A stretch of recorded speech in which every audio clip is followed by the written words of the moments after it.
Hi y'all, welcome back to my YouTube channel. I just want to thank y'all for being here.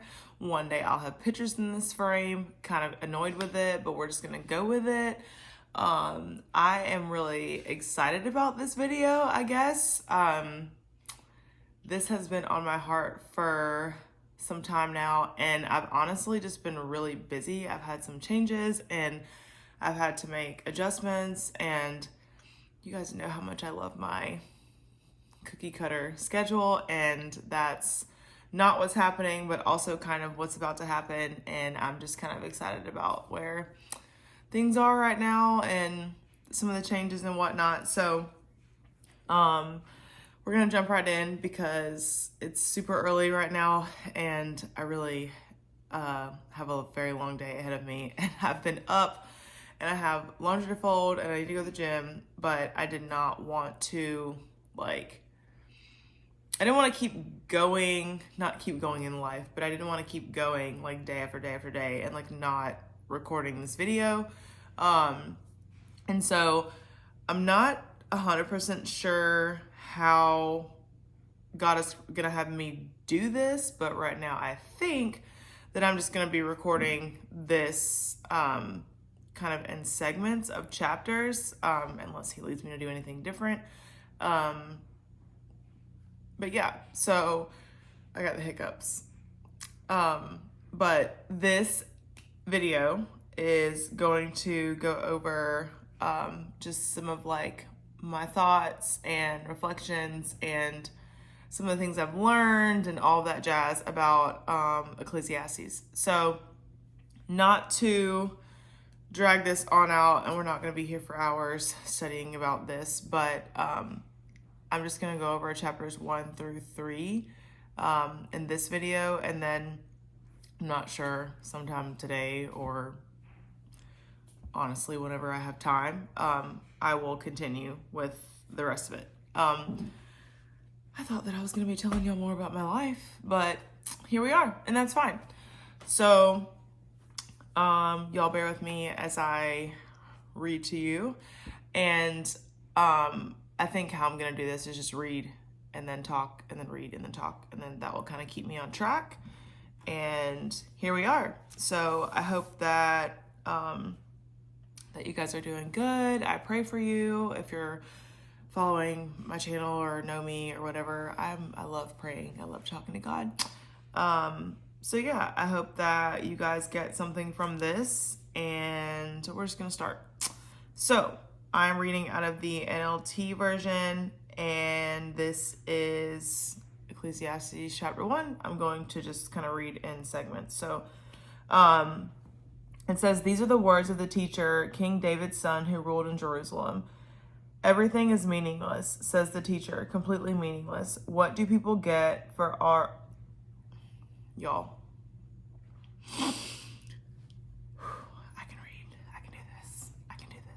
All right. "Everything is meaningless, says the teacher, completely meaningless. What do people get for all their hard work under the sun? Generations come and generations go, but the earth never changes. The sun rises and the sun sets, then hurries around to rise again. The wind blows south and then turns north.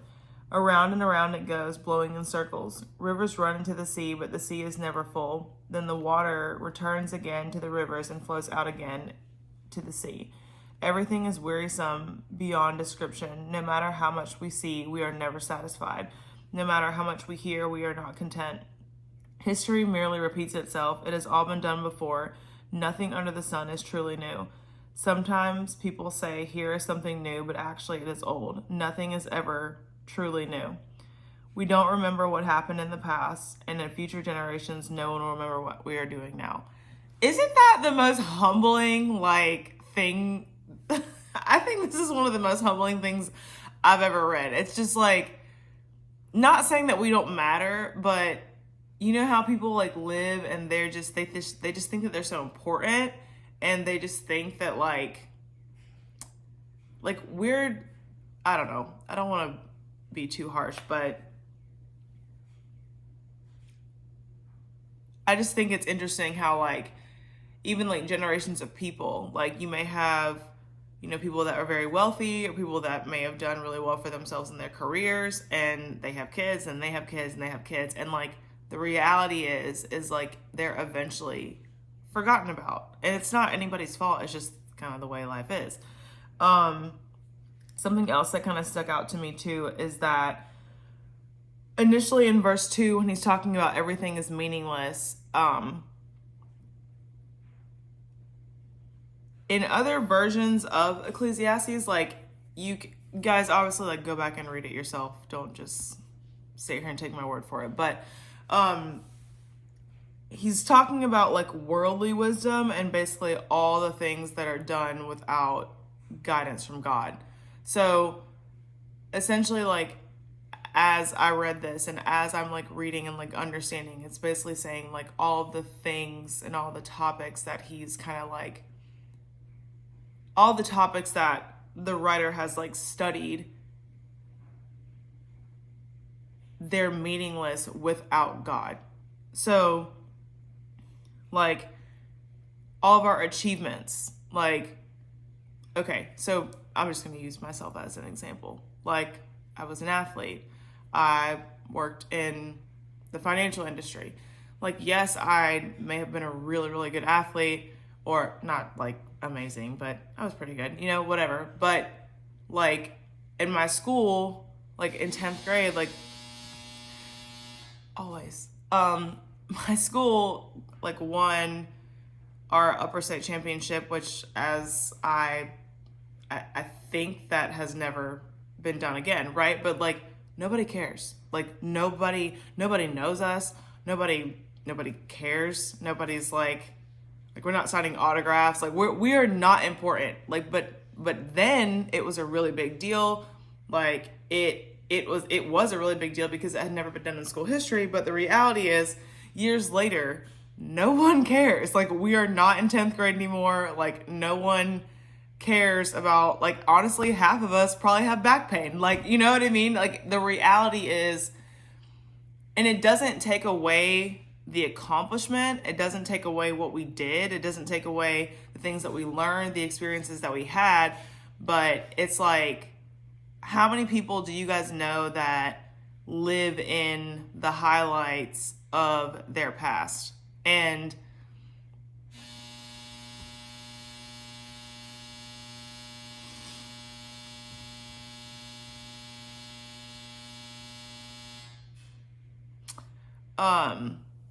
it can be for, I mean, I personally think that it can be for many different reasons. Like, do they think that that's the best highlight that they're going to have? Do they, because I mean, especially being an athlete too, like you get not like, I don't want to say like you get a high, like that's not what I'm saying, but like maybe like endorphins, I don't know all the like medical terms, but like when you win something, like you do feel it. Like when you play a sport or when you do something and it's successful, even like riding horses, like if you go through a course really well with the horse that you're riding, like you feel a sense of accomplishment from that. But how many people in their past like live in their past accomplishments? So I hope all that made sense. But anyway, so that's just kind of what it made me think about. And yeah, this is, I've had a lot of caffeine. So one of the like biggest things that this is very materialistic of me, but one of where it talks about like, here is something new, but actually it is old. Nothing is ever truly new. The biggest proof of this, not the biggest, but just hear me out. Okay. Bell bottom jeans. Anybody? Like they were popular in the 90s. They're all of a sudden coming back. And I was born in 91. I know maybe it was the 70s, the 60s. I don't know. But people have been wearing bell-bottom jeans for a really long time. Like even with like clothing styles, they all just come back. Like I wonder if like velour tracksuits are ever going to come back. But that's just neither here nor there. These are really my internal thoughts, you guys. They're pretty nuts. So how many people have like high school kids or middle school kids and like, ooh, mom, I want to get these pants. They're so cute. And we're just like, we've been wearing that, you know? So that's just kind of what it makes me think of. Okay, we're going to move on. So verse 12, it says, I, the teacher, was king of Israel, and I lived in Jerusalem. I devoted myself to search for understanding and to explore by wisdom everything being done under heaven. I soon discovered that God has dealt a tragic existence to the human race. I observed everything going on under the sun, and really it is all meaningless, like chasing the wind. What is wrong cannot be made right. What is missing cannot be recovered. I said to myself, look, I am wiser than any of the kings who ruled in Jerusalem before me. I have greater wisdom and knowledge than any of them. So I set out to learn everything from wisdom to madness and folly, but I learned firsthand that pursuing all of this is like chasing the wind. The greater my wisdom, the greater my grief. To increase knowledge only increases sorrow. Hit me like a bus. That, okay, so there's two things that I want to talk about just from this part. Again, go read this yourself. These are just my thoughts. What is wrong cannot be made right. What is missing cannot be recovered. There's a lot of like wrongs, you know? And so I don't know. I don't want to get into like the world and stuff because sometimes you like talk about like, I'm not going to start talking about politics, but you know, like sometimes like you start talking about things and like you can give your opinion on things and not everybody needs to hear it, you know, but there is a lot of wrong in the world, and that's just kind of like the world that we live in. Like, it doesn't mean that it is comfortable, or it doesn't mean that it's like okay to do certain things, but unfortunately that's just where we're at, you know. That's just my quick get to the point summary of that, I guess. And verse 18 really sticks out to me because this one's kind of heavy for me, but it says, the greater my wisdom, the greater my grief. To increase knowledge only increases sorrow. And that has never been more true, I guess, for me. And this isn't like all about me, but I'm really just only speaking about myself because I can't tell anybody else how they feel or whatever. But like, you can't unknow something. So it's like, even throughout my like life and like testimony and like the places I've been and just some of the experiences I've had, like, you can't, your mind, like, you can't unknow something, right? Like, so I think because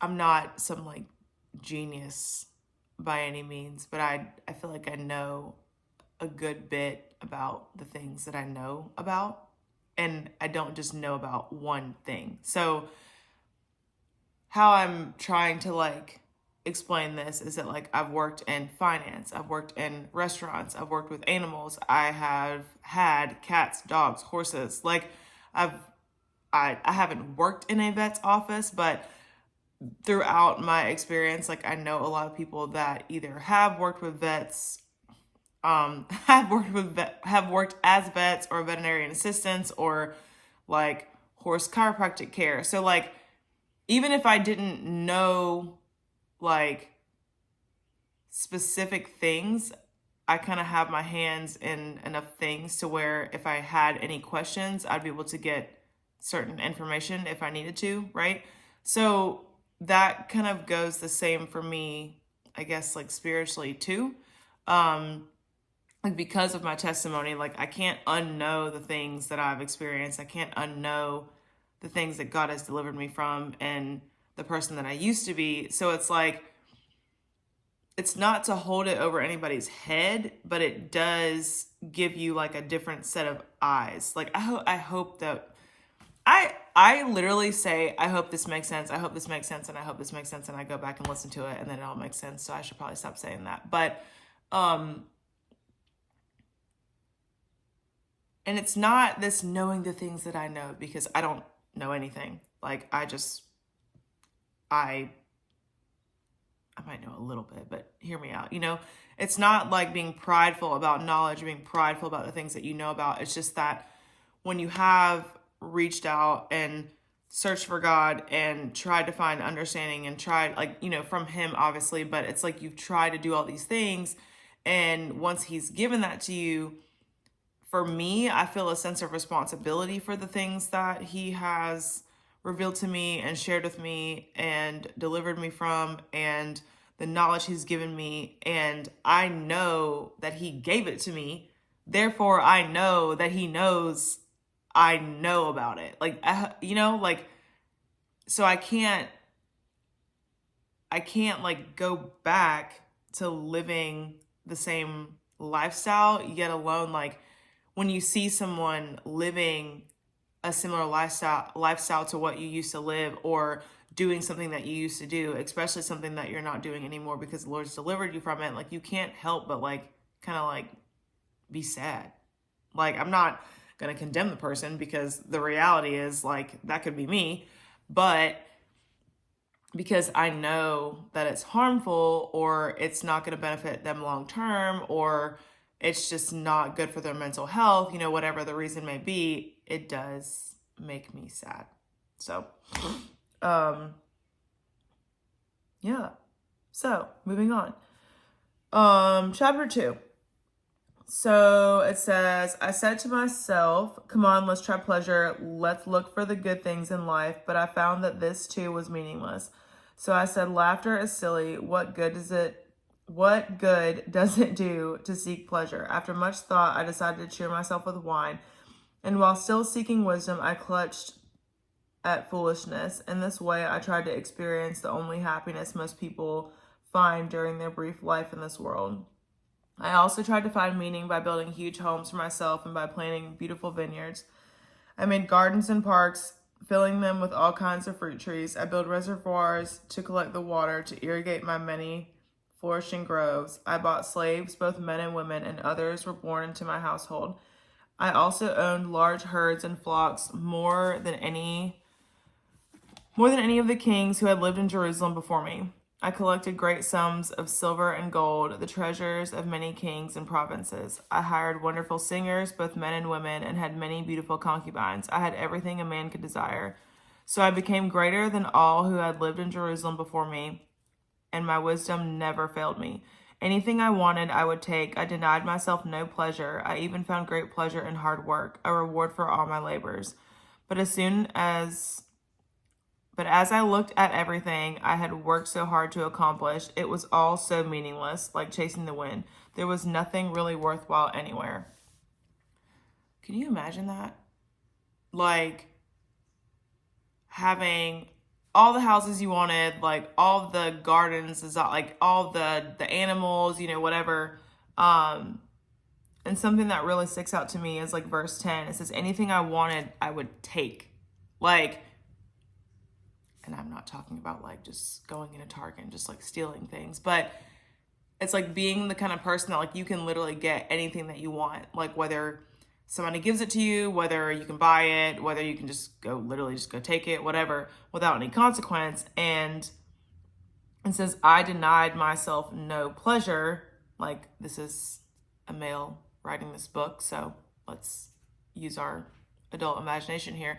But the reality is, like, without God, like, all of this stuff, like all of the pleasure, all of the things, all of the houses, all of the gardens, all of the animals, whatever, it's like after you go through all of the experience of like buying these things, like it's still empty. Like it literally says there was nothing really worthwhile anywhere.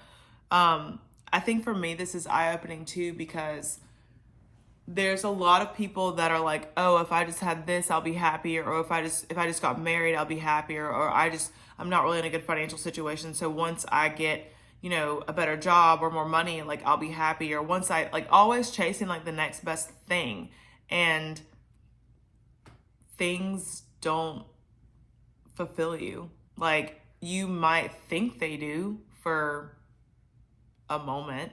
But eventually, like once I don't want to keep relating it to like a high, because I know that that's not like the best, I guess, like term to use, but similar to kind of what I was just talking about like being an athlete and like having that feeling of like winning or like doing something to like, I guess, like satisfy. I don't know. What is the word I'm trying to use? Achievement. I think that's the word. We're just going to move on. So, long story short, or what I'm trying to say here is that once you get over the accomplishment of buying a house, you have to pay bills in it, you have to clean it, things break. And it's not that that's not an accomplishment. It's just that like that's not fulfilling. Like me being a homeowner does not fulfill my soul. Like me having a job and like you can find satisfaction in your work, yes, but like I am not like fulfilled and like whole because I have a job and a house and a car. So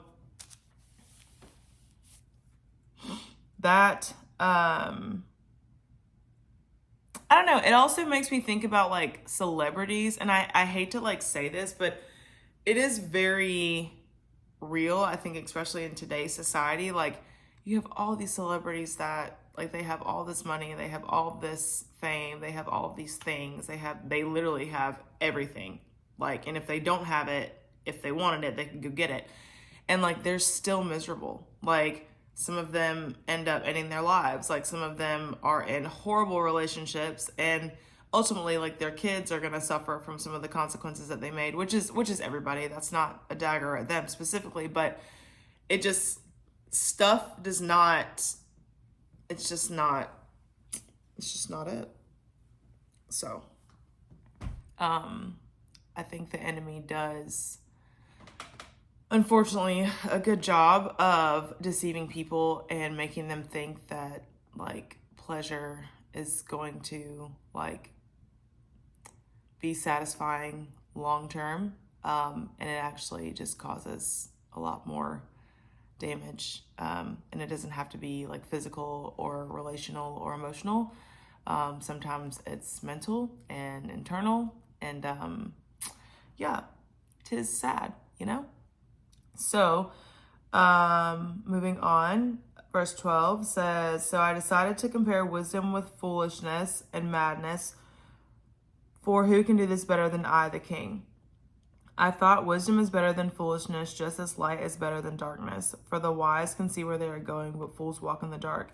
Yet I saw that the wise and the foolish share the same fate. Both will die. So I said to myself, since I will end up the same as a fool, what is the value of all my wisdom? This is all so meaningless.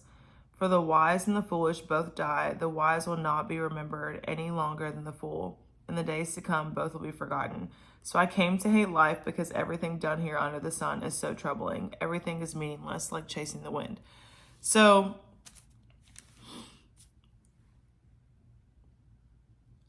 this part, I don't want to say it's like confusing to me, but I do want to do some more research on it, because I feel like, or not like research, but just like comparing other versions, and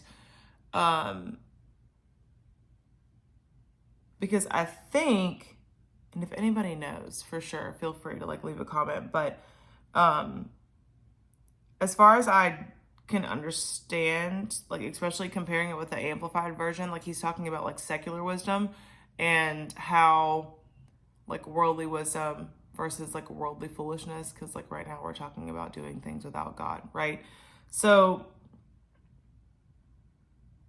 I just kind of like reflecting on this. It's like we are all going to die, but like for people that don't know Christ and like don't have a relationship with him, it just makes me sad. I don't really want to go into any more detail. But just thinking about like not having a relationship with the Lord, and like how people like, oh, I have this degree from this place, and you know, I went to this school, and you know, I was a doctor here or there, you know, like people kind of like use their titles or like their status, and like comparing that to somebody that may not have any of those things, or may not have a college education. Like, the reality is you're not better than the other person. Like, and ultimately we are all going to die. Like, that is a very raw, truthful statement. So it's like, if you're circling, I guess this is now making sense in my brain. It's like circling back to being wise. It's like, if it's not biblical or like godly wisdom, then like, where is it gonna take you? Like, I'm not saying God can't use it, but it's like, you're the same as the person that doesn't have those things, because the reality is, like, neither of those people would have the Lord. And I really hope this is making sense, but it's like, we're all the same. I guess that's just what I'm getting at. The next piece is verse 18. So it talks about the futility of work. It says, I came to hate all my hard work here on earth, for I must leave to others everything I have earned. And who can tell whether my successors will be wise or foolish, yet they will control everything I have gained by my skill and hard work under the sun. How meaningless. So I gave up in despair, questioning the value of all my hard work in this world. Some people work wisely with knowledge and skill, then must leave their fruit of their efforts to someone who hasn't worked for it. This too is meaningless, a great tragedy. So what do people get in this life for all their hard work and anxiety? Their days of labor are filled with pain and grief. Even at night, their minds cannot rest. It is all meaningless. So I decided that there is nothing better than to enjoy food and drink and to find satisfaction in work. Then I realized that these pleasures are from the hand of God. For who can eat or enjoy anything apart from him? God gives wisdom, knowledge, and joy to those who please him. But if a sinner becomes wealthy, God takes the wealth away and gives it to those who please him. This too is meaningless, like chasing the wind. The part where he was saying, like, you just like work really hard, and it just made me think about, and I think this is also said like further in the book of Ecclesiastes, like it talks about like people having all this money and like they don't get the time to like spend it or enjoy it, and they have to give it to like their kids or whoever that they end up giving it to when they pass away. And then you don't even know if the person that you're giving it to is going to like do right by it or like live right or be wise. So I don't know. It's just like,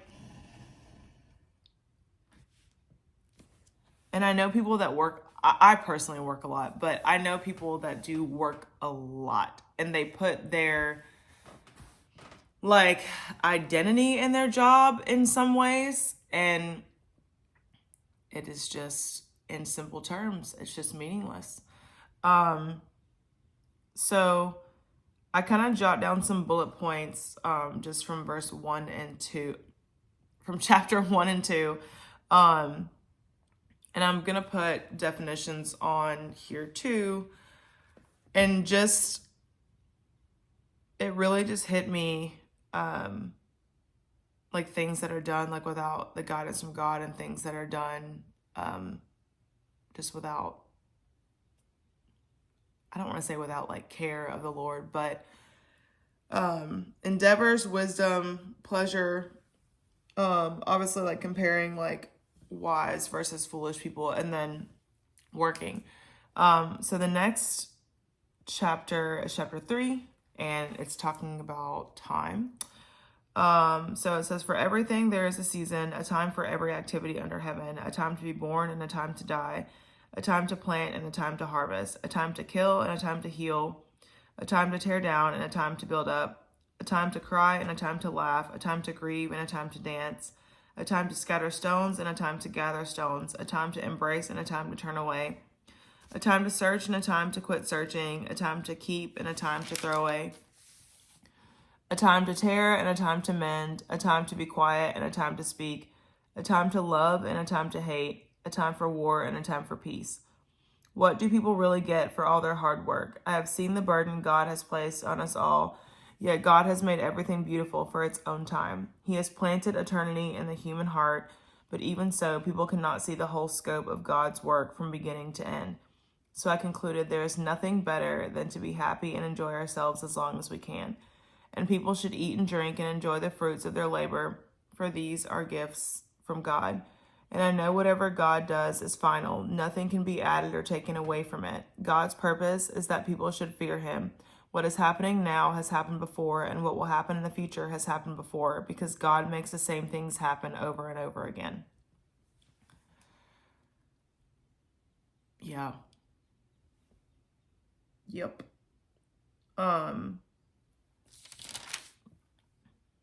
Just to reflect on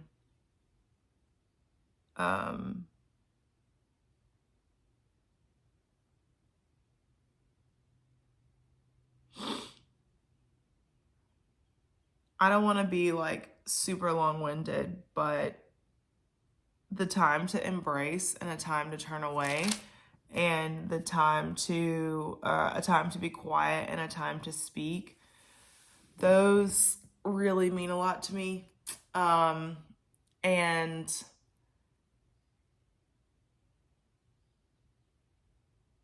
I know that, like, I don't know, I know that a lot of people are like, if you're not right now, like, there are seasons where like you're waiting on God to do things and like wondering, I don't want to say wondering if he's faithful, because I would hope that, but everybody's faith is different, so I get it, right? But it's been really cool in my life to see people that I know pray for things and literally to see it happen.